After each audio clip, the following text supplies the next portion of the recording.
ونعوذ بالله من شرور أنفسنا ومن سيئات أعمالنا. من يهده الله فلا مضل له ومن يضلله فلا هادي له. ونشهد أن لا إله إلا الله وحده لا شريك له. ونشهد أن سيدنا ونبينا ومولانا محمدا عبده ورسوله. أما بعد فقد قال الله تعالى في كلامه المجيد وفي فرقانه الحميد: أعوذ بالله من الشيطان الرجيم. بسم الله الرحمن الرحيم. يا أيها الذين آمنوا خذوا حذركم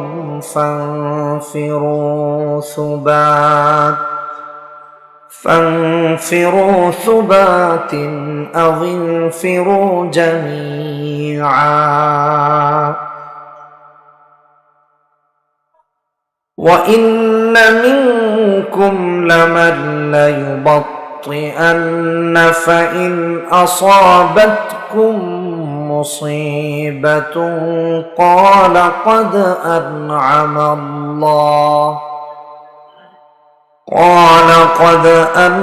الله علي إذ لم أكن معهم شهيدا. ولئن أصابكم فضل من الله ليقولن كأن لم تكن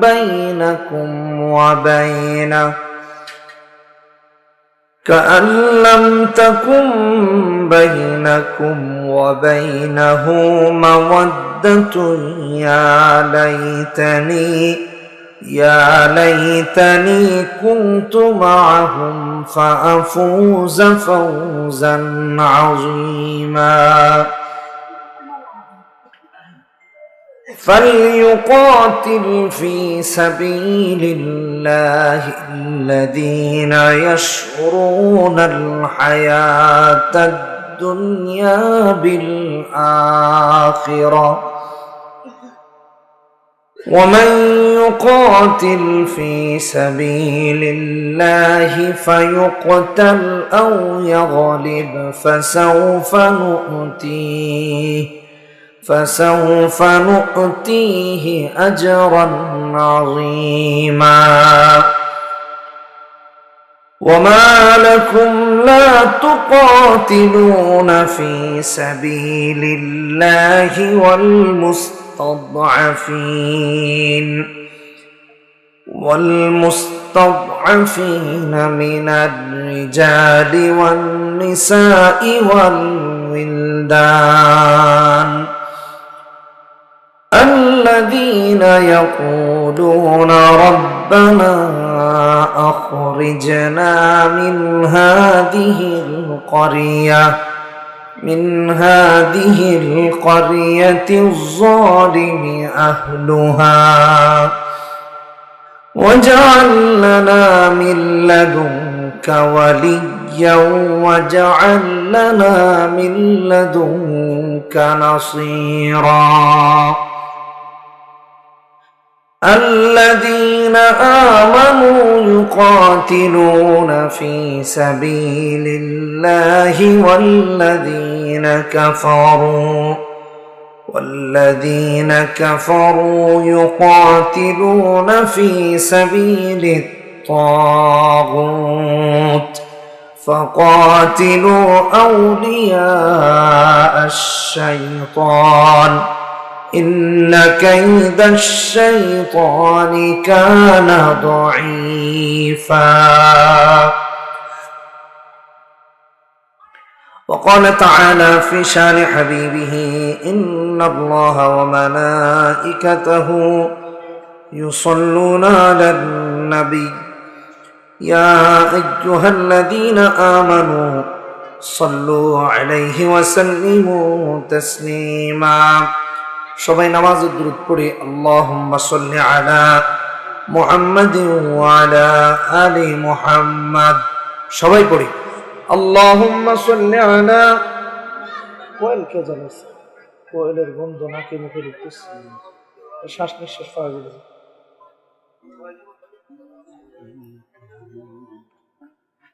اللهم بارك على محمد وعلى آل محمد كما باركت على إبراهيم وعلى آل إبراهيم إنك حميد مجيد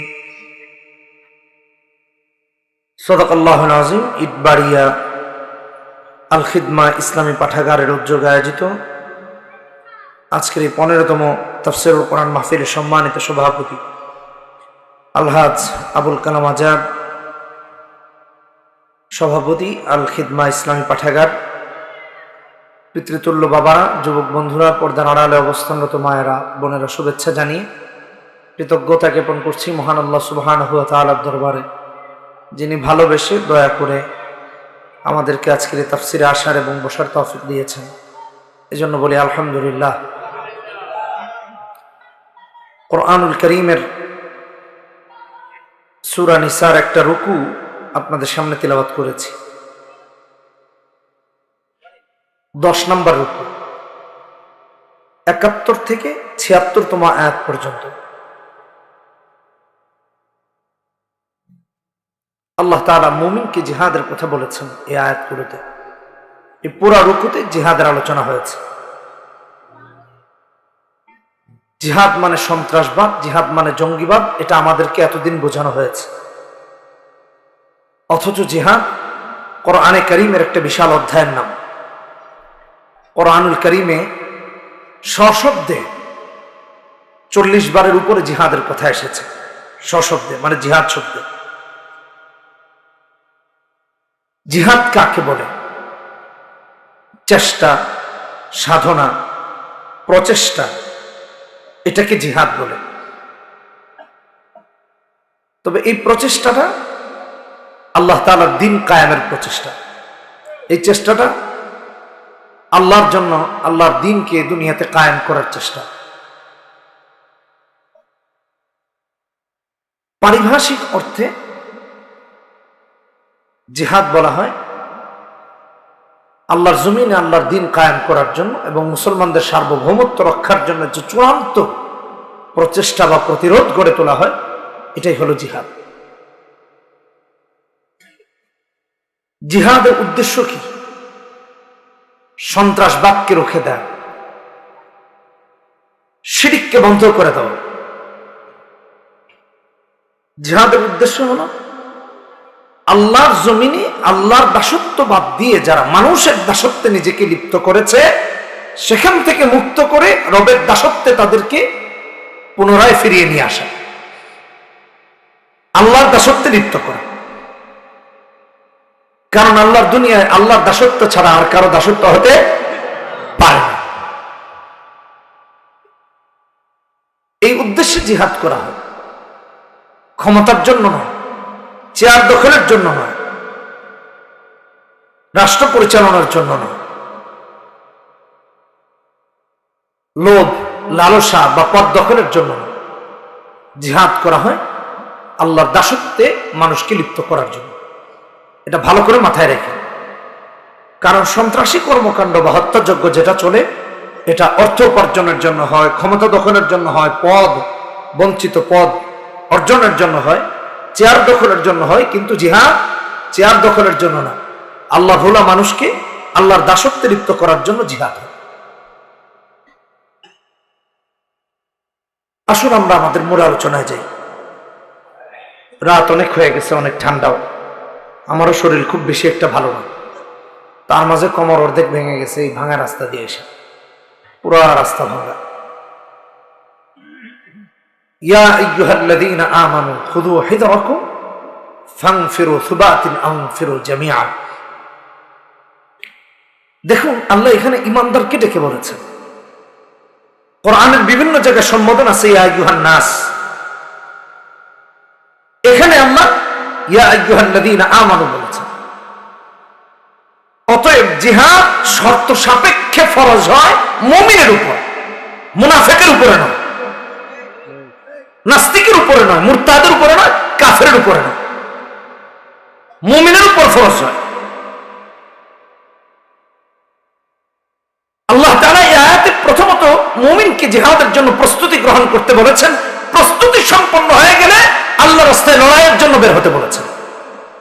ফানফিরু সুবাতিন আও ইনফিরু জামিআ, ছোট জামাত জামাতে জামাতে অথবা বড় এক জামাতে আল্লাহর রাস্তায় বের হতে বলেছেন লড়াইয়ের জন্য, জিহাদ করার জন্য। আর এটা মুমিনের কাজ, মুনাফিকের না, নাস্তিকের না, মুরতাদের না। কারণ মুনাফিক জিহাদে যায় না। আল্লাহ সামনের আয়াতে মুনাফিকের অবস্থানকে স্পষ্ট করে দিয়েছেন। মুমিন লড়াই করতে যাবে, মুনাফিক না। ওয়া ইন্না মিনকুম লামান লাইবাতিআন্না ফাইন আসাবাতকুম মুসিবা ক্বালা ক্বাদ আনআমা আল্লাহু আলাইহি ইয লামাকুম মাআহু শাহীদা। মুনাফিকের অবস্থাতে এমন, মুমিন যখন লড়াই করতে যায়, মুসলমান যখন লড়াই করতে যায়, জিহাদের ময়দানে যদি কোনো বিপর্যয়ের সৃষ্টি হয়, তাহলে মুনাফিকরা বলে আল্লাহ আমার উপর রহম করছেন, আমি যে যাই নাই তাদের সাথে। নাউজুবিল্লাহ, জোরে বলেন নাউজুবিল্লাহ। যে আল্লাহ রাস্তায় লড়াই করতে যায় না, তার উপর বুঝি আল্লাহ রহম করেন, তার উপর আল্লাহ দয়া করেন? এটা ইমানদারদের ব্যাপারে মিথ্যা অপবাদ। মুনাফিকের উপর আল্লাহ কখনো রহম করেন।